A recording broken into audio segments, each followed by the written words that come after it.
ছাত্রছাত্রীরা, তো আজকে লাইভে আসার উদ্দেশ্যটা তোমরা থাম্বনেলটা দেখে বুঝতেই পারছো।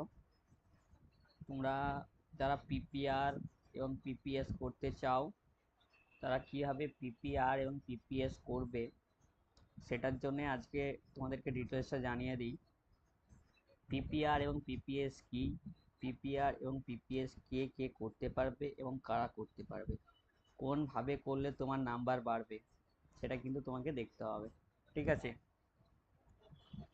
তো তার আগে চ্যানেলে যারা নতুন তার চ্যানেলটিকে সাবস্ক্রাইব করে দাও আর পাশে থাকা বেল আইকনে ক্লিক করে দাও। তোমরা যারা এবারে উচ্চ মাধ্যমিক এক্সাম দিয়েছো এবং তোমাদের তো সেমিস্টার ওয়াইজ হয়েছে, এবং কেউ কেউ ওল্ড সিলেবাসেও এক্সাম দিয়েছো, তো তোমরা যারা ওল্ড সিলেবাসে এক্সাম দিয়েছো তারা কিন্তু পিপিআর পিপিএস করতেই পারবে, এবং যারা নিউ সিলেবাসে দিয়েছো তারাও কিন্তু করতে পারবে। তো এই যে অ্যাপ্লিকেশন সময়কাল কতটা রয়েছে, কত থেকে কত দিনের মধ্যে তোমাকে অ্যাপ্লিকেশন করতে হবে, আজ থেকে নিয়ে অর্থাৎ 15ই মে থেকে নিয়ে 28শে মে পর্যন্ত তুমি কিন্তু রেগুলার পিপিএস বা পিপিআর করতে পারবে। এবার রেগুলার আর তৎকাল জিনিসটা কি? রেগুলার হচ্ছে যেটা সবাই করে এবং যেটার টাইম কিন্তু দীর্ঘ সময় ধরে লাগবে, যেমন 15ই মে থেকে নিয়ে 28শে মে, অ্যাপ্রক্স 13 দিনের মতো একটা টাইম কিন্তু লাগছে। যার রেজাল্ট যেটা আসবে, তুমি পিপিআর বা পিপিএস করবে এবং তার যেটা রেজাল্ট আসবে সেটা কিন্তু 1 মাসের মধ্যে আসবে। ঠিক আছে, এটা হচ্ছে রেগুলার পিপিএস এবং পিপিআর।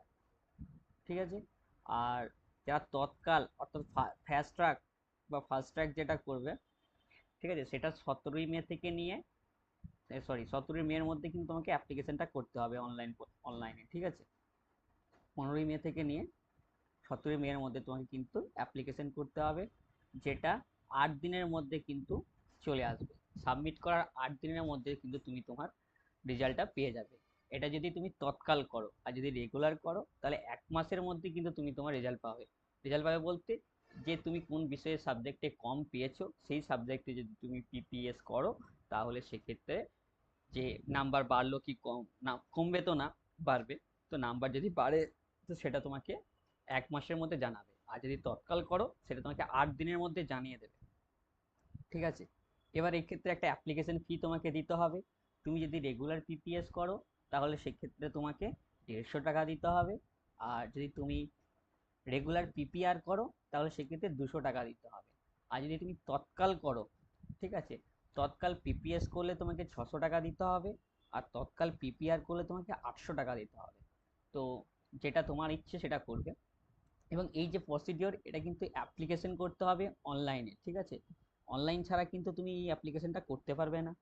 অনলাইনে প্রসিডিওর কি, এই যে ভিডিওটা রয়েছে এর কমেন্ট বক্সে একটা লিঙ্ক দেওয়া থাকবে, সেই লিঙ্কে ক্লিক করলে তুমি সরাসরি এই যে বর্তমানে West Bengal Council of Higher Secondary Education রয়েছে এর যে অফিসিয়াল ওয়েবসাইট রয়েছে এখানে চলে আসবে। এখানে চলে এসে তুমি কাউন্সিল ওয়েবসাইটটাতে ক্লিক করবে। কাউন্সিল ওয়েবসাইটটাতে ক্লিক করলে তোমার কাছে অনেকগুলো অপশন খুলে যাবে, এবং ওখানেই কিন্তু রেজাল্ট বলে আরও একটা অপশন আছে। ঠিক আছে, তারপর নোটিশ সেকশনে গিয়ে এই যে নোটিশটা রয়েছে এই নোটিশটা কিন্তু তুমি দেখতে পাবে। ঠিক আছে, এই নোটিশটাতে প্রপার বলা রয়েছে, যদি তুমি নর্মাল পিপিএস বা পিপিআর করো তাহলে সেক্ষেত্রে 15 থেকে নিয়ে, ঠিক আছে, 18 তারিখের মধ্যে তোমাকে অ্যাপ্লিকেশন সাবমিট করতে হবে।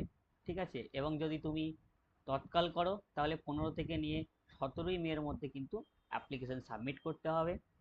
ঠিক আছে, টাকা যেটা বললাম সেই এই দেখো লেখা রয়েছে, যদি তুমি নর্মাল পিপিএস করো তাহলে 150 টাকা লাগবে, আর নর্মাল পিপিআর করলে 200 টাকা লাগবে। তৎকাল পিপিএস করলে 600 টাকা লাগবে, আর তৎকাল পিপিআর করলে 800 টাকা লাগবে।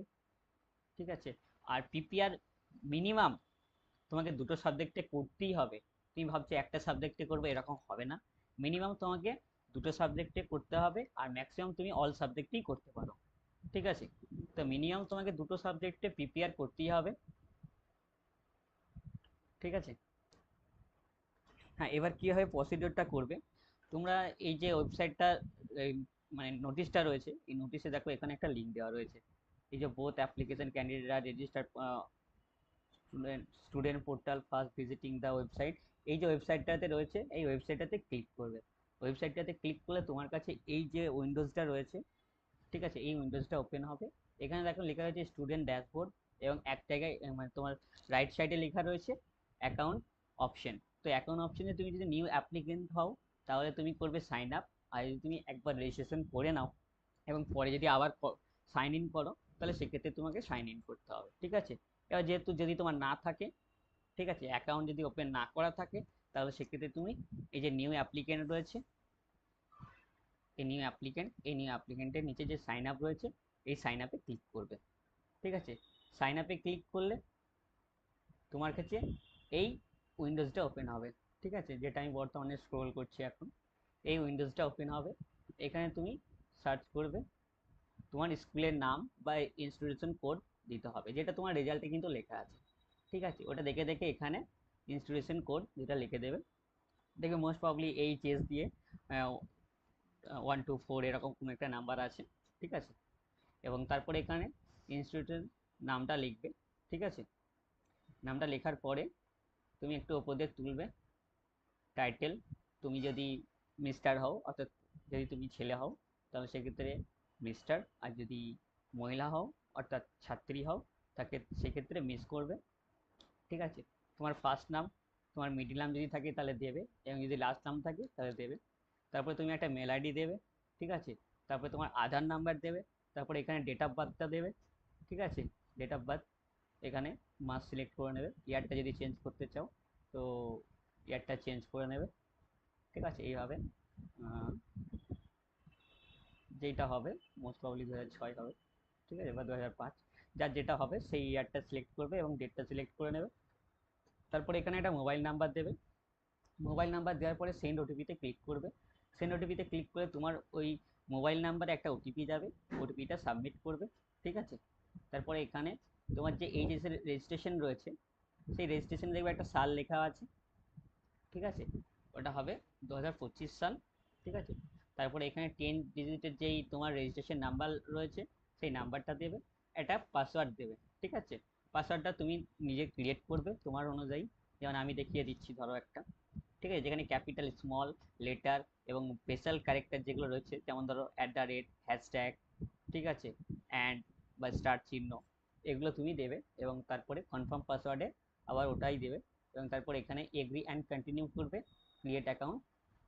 ঠিক আছে, এইভাবে তুমি তোমার অ্যাকাউন্টটা ক্রিয়েট করে নিতে পারবে। এবং ক্রিয়েট করে নেওয়ার পরে তুমি পুনরায় এই সাইন ইনে আসবে। ঠিক আছে, এখানেই আসবে এবং সাইন ইনে গিয়ে সাইন ইনে ক্লিক করবে, তোমার কাছে এই অপশানটা আবার চলে আসবে। ঠিক আছে, যাদের অলরেডি রেজিস্টার করা রয়েছে অ্যাকাউন্ট, তো তারা এখানে সাইন ইনে ক্লিক করবে। সাইন ইনে ক্লিক করলে তোমার কাছে এই উইন্ডোজটা ওপেন হবে। এখানে তোমার একটা ইরেজার দেখবে, ওই যে নাম্বার দিয়েছে ফোন নাম্বার এবং মেল আইডি, দুটোতেই কিন্তু একটা করে মেল আইডিতে এবং ফোন নাম্বারে ইরেজার নেম যাবে। ঠিক আছে, এই ইরেজার নেমে সেটা এখানে দেবে, এবং যেই পাসওয়ার্ডটা একটু আগে ক্রিয়েট করেছে সেই পাসওয়ার্ডটা দেবে। এবং এখানে রিমেম্বার মি, এটাকে ক্লিক করলে করতে পারো বা নাও করতে পারো। তারপরে এখানে তুমি তোমার ক্যাপচারটা দেবে। রিমেম্বার মিটাকে ক্রিয়েট ক্লিক করবে। ঠিক আছে, রিমেম্বার মিতে ক্লিক করবে, তারপরে এখানে যে ক্যাপচার রয়েছে সেই ক্যাপচারটা দেবে। ঠিক আছে, দেখে দেখে টাইপ করে নেবে।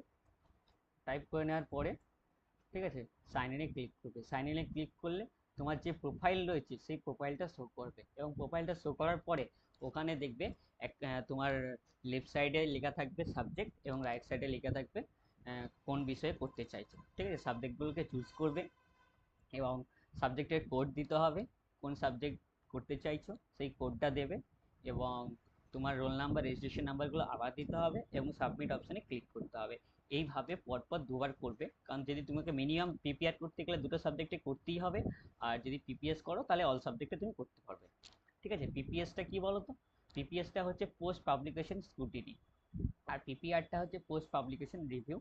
তো আনসার কি, যারা যারা এবারে ধরো নিউ সেমিস্টার ওয়াইজ এক্সাম দিয়েছো, তোমরা কিন্তু অনলি ফোর্থ সেমিস্টারটাকে, ঠিক আছে, পিপিএস বা পিপিআর করতে পারবে। আর যারা ওল্ড সিস্টেমে এক্সাম দিয়েছো তারা কিন্তু অল সাবজেক্টেই করতে পারবে। ঠিক আছে, যারা নিউ সেমিস্টারে দিয়েছে তারা শুধুমাত্র এই যে তোমাদের লাস্ট সেমিস্টার অর্থাৎ ফোর্থ সেমিস্টার যেটা রয়েছে সেই ফোর্থ সেমিস্টারটাই কিন্তু রিভিউ করতে পারবে।